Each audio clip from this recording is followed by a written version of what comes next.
Brussels, 1929. The Belgian children's magazine Le Petit Vingtième sends one of their young reporters and his faithful fox terrier on a trip abroad to investigate the inner workings of Soviet Russia. Awaiting them is a series of death-defying adventures, and for several years after, no one ever knew what could happen next. Many of us have had that rainy day where we had to stay in the library, and upon grazing the comic book rack, picked up a Tintin and never looked back, discovering the most beloved comic book series of all time. Some selection of these 23 adventures have left their mark on graphic literature, and adaptations into other forms of media was never out of the question. Here, I'm going to review Nelvana's animated adaptations of the adventures of Tintin from the early 90s, but they were not the first and not the last. Tintin, Snowy and their friends have had a presence in animation since the 1940s. A stop-motion adaptation of their ninth adventure, The Crab with the Golden Claws, brought the series to the big screen and animation world for the first time in 1947.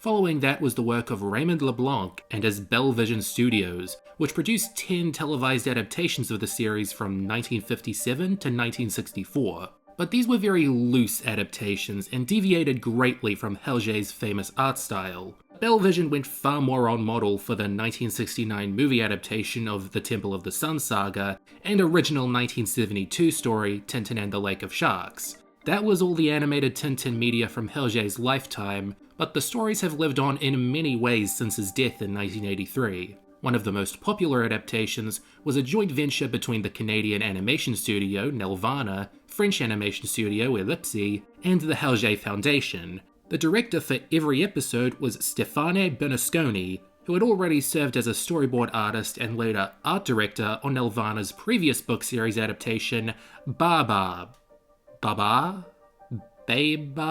Sorry, I could only grow up on so many books. It's still worth thanking Bernasconi for how the Adventures of Tintin the series turned out. Originally broadcast from October 1991 to September 1992, it effectively replaced the old Belgian series and became the definitive adaptation of the series for many, by far the most accurate too. The biggest difference is that the order in which the episodes were produced and aired doesn't match up with the chronology of the books at all. But that's fine, I still went through the adventures the way I usually do.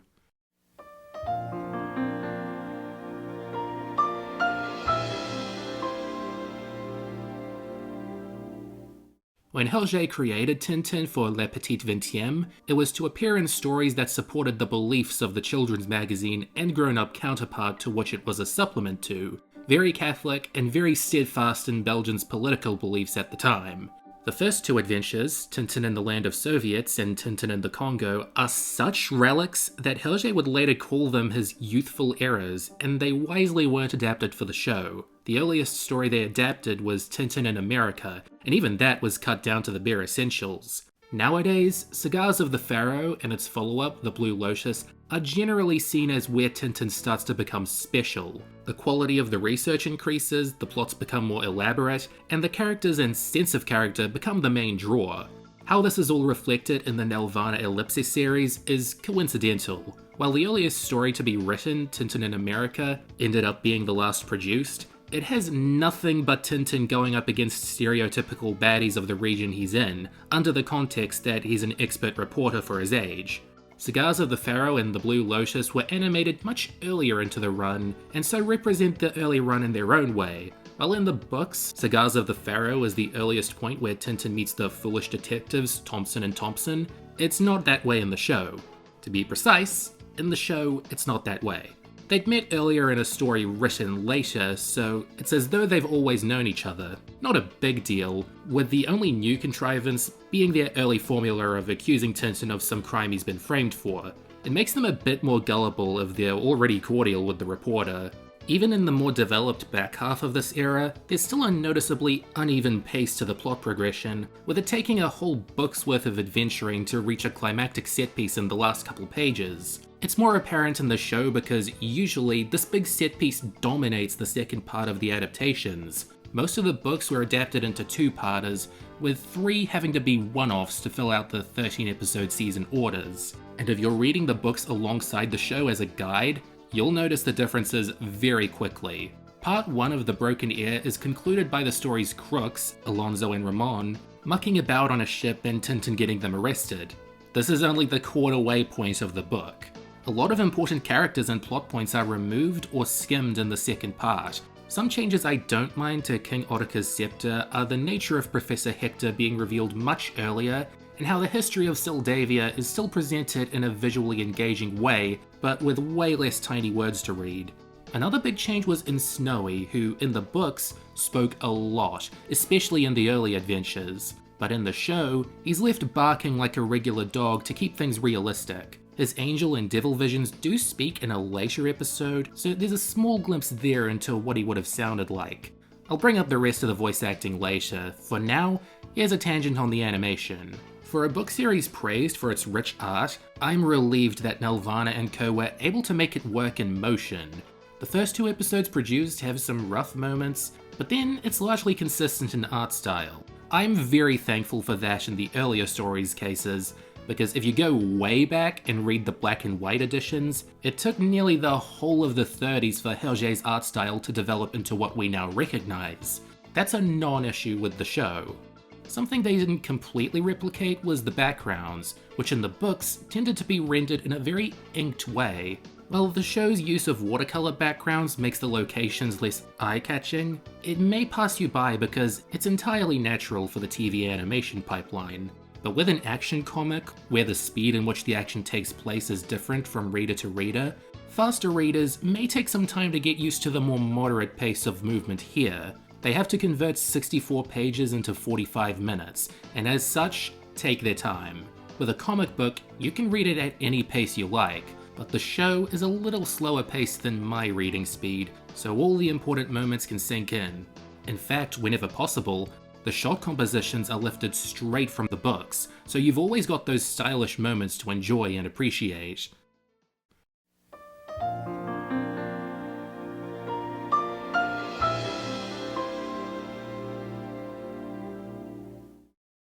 Like all media from the 1930s, Tintin was eventually impacted by World War II. The Nazis took over Belgium in 1940, putting Le Petit XXe to an end and taking control of its rival, Le Soir. In retrospect, it was a fool's errand to argue that working for Le Soir in this period was a good look in any way, but Hergé decided to provide new Tintin stories for them for the next 4 years, although he wisely decided to dial the political commentary way back. Tintin's more of a globetrotter than a reporter now, and starting to make meaningful and long-lasting friendships with the people he encounters. It's a dark period of the franchise's history to look back on behind the scenes, but that didn't stop the stories published in Le Soir from being considered some of the very best. The first of these, The Crab with the Golden Claws, was actually the first to be adapted by Nelvana and Ellipse.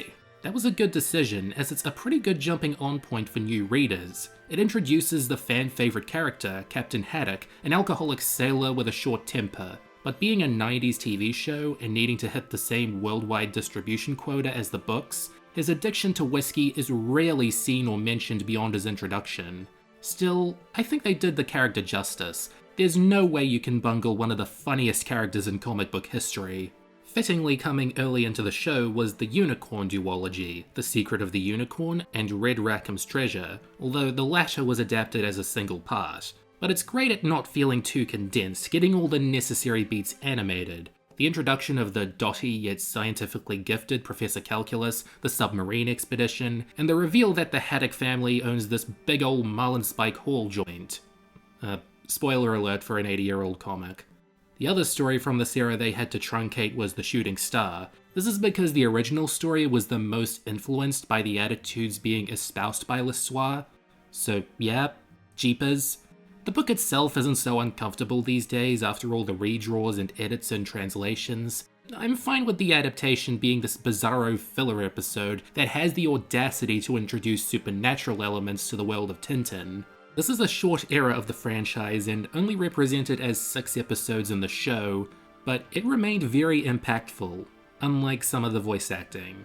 Sorry, this may seem harsh, but Colin O'Meara's Tintin voice doesn't work the best for me. Okay, Snowy, we're coming. We're coming. I've got a hunch we're not far from Professor Calculus. Here, Sereno, take good care of this. It might come in handy. It's not his fault. I would have preferred if they got him to do a British or French accent rather than his natural Canadian, because this is a hard voice to picture the characters speaking in. The same can be said for Snowy, but since they cut out all his lines, we only hear his voice once through these angel and devil gags in Tintin in Tibet. Don't do it, Snowy. Go ahead. Everyone else was given more authentic direction. Captain Haddock doesn't sound too far off, despite also having a somewhat Western inflection. To sink without having time to abandon ship? I don't believe it! And the Thompsons and Calculus are portrayed especially well. Interpol has sent us to back up the inspector on this delicate mission. Precisely. Ah, Tintin, Captain. Hello, my dear old friend. Oops. So the voice acting is overall fine. Not all great, but not wrong. I'm happy to say the score is great across the board. Ray Parker, Jim Morgan, and Tom Chesniak composed some very beautiful and memorable music that respectfully elevates the adventures. It's an admittedly repetitive score by the time you've heard it across all the episodes, but I don't mind at all. Sound has been a faithful companion to animation for ages, and overall, the sound design on this show is good, all things considered.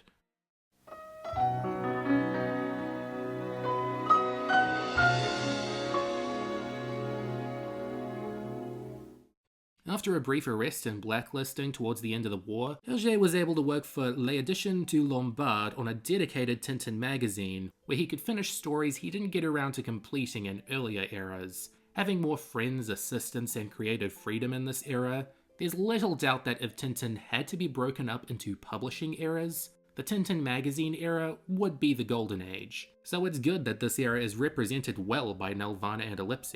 Everything from this era was adapted as two-parters, with minimal cuts and utmost faithfulness to the source material. For this select period between the Seven Crystal Balls and the Red Sea Sharks, only 2 books were adapted in the first 2 seasons. The rest were pushed back to the third. The showrunners knew that these stories were best kept until they had built up the experience. The rewards for discovering the ancient world behind the waterfall or seeing the red and white rockets shoot into space are sweeter after seeing the adventures in their chronological order, just as much as reading them. But the same can't be said for the latter works.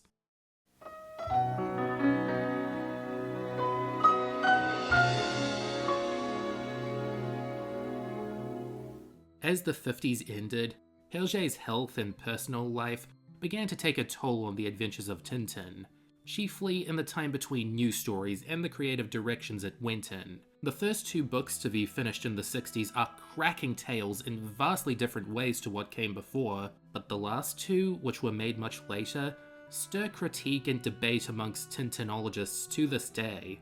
It's clear that the series was going out with the intention to stir this discussion, and I think the show's decision to produce the episodes out of order really hurts these adaptations. Tintin in Tibet has its chilling mystique and emotional moments tempered somewhat from coming in the middle of the canon. Flight 714 gets really out there for no apparent reason. Tintin and the Picaros especially suffers from its pacifist takeover resolution, now feeling even cheaper compared to the others. At least the more breezy and insular Castafiore Emerald isn't too affected by its new placement, and the showrunners wisely chose not to try adapting the unfinished Tintin and Elf art. These stories weren't poorly handled by Nelvana and Ellipse, but in the context of the Tintin chronology, they lead many to wonder and speculate how they turned out the way they did. In the context of the show, you know they're the later stories, but they're not treated with any finality. I'm happy they were adapted anyhow, as one of them still stands as my favorite of the adventures in animated form. Which one is that? Well, here's my top and bottom 5, strictly going by the cartoons versions. My opinions on the books are a little different. The Secret of the Unicorn is one of the most important for developing Captain Haddock and his family's lore, so it's awesome to see the team's love and appreciation for this reflected in the show. While the 2011 movie may have taken these basic ideas and broadened the scope, this adaptation still has its place. Prisoners of the Sun remains one of the most gripping stories in this form of media.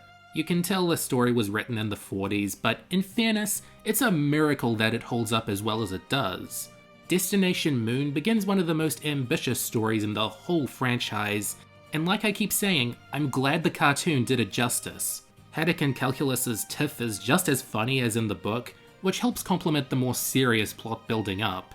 And that's paid off in Explorers on the Moon, with one of the most lavishly animated and told pairs of stories. And intense, that's important. This line from Tintin is indulgent but deserved. What an adventure! One of our best, Captain. My favorite of the TV serials is still my favorite of the books, Tintin in Tibet.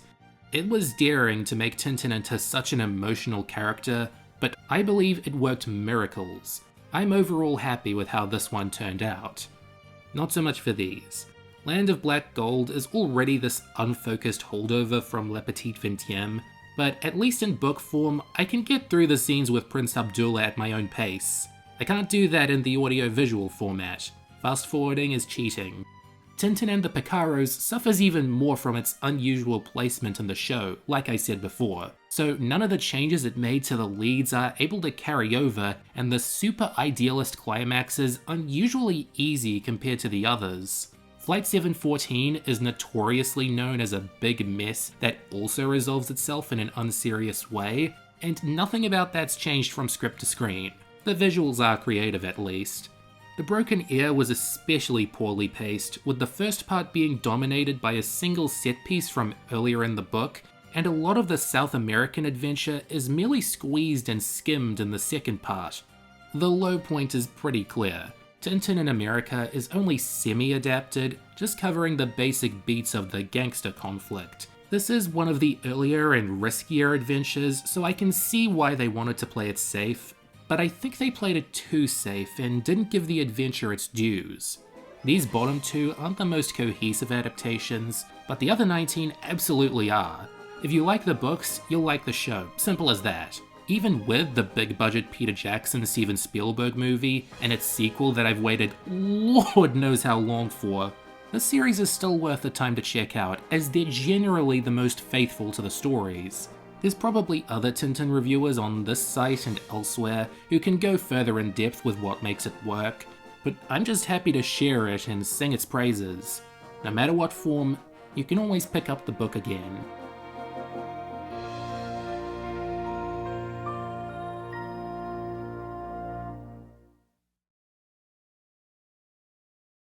Isn't that sweet?